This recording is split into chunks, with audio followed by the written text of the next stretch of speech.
and will be remembered for films such as The 400 Blows, Jules and Jim, and Day for Night. I was in film school. I was feeling forlorn and impossible. One of the photography teachers was frantic. He needed a model for a class starting in just a couple of minutes. Me? I agreed.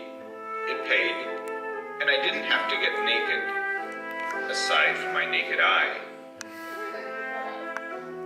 Today in technical photography, we are going to practice retinal photography.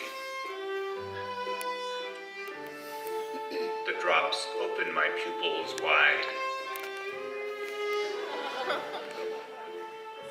I leaned my forehead on the cold metal so the students could one at a time look deep into my eye and take its picture.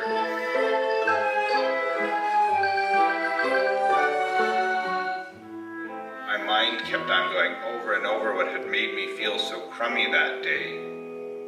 Francois Truffaut was dead. I had met the great French New Wave filmmaker when I was a teenager, when I saw Close Encounters of the Third Kind and saw him in it.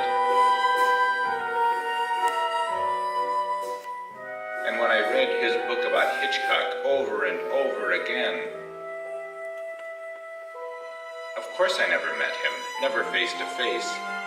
It wasn't like I lost a friend or a member of my family.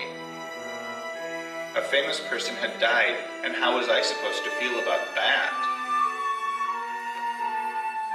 If you lose someone you know, you will never be able to get together with them for lunch or go to a movie with them or have that talk you hadn't had yet. And the same is true for a famous person. But it's also true that there never was a time when you had lunch or went to a movie with that famous person. They never knew you, and probably never would. But I still felt strongly about the death of Truffaut. He seemed so kind and inspirational. He just knew so much about movies, and the movies he made, I trembled in recognition every time I saw one of them light the screen. Today was the day Francois Truffaut died, and everything was so bright and blurry. My eyes were dilated, and I didn't have real sunglasses. I couldn't believe that I had just let a dozen photography students look so deep in my eyes. I couldn't believe that Francois Truffaut would never again open his eyes to see something new and share that vision with me.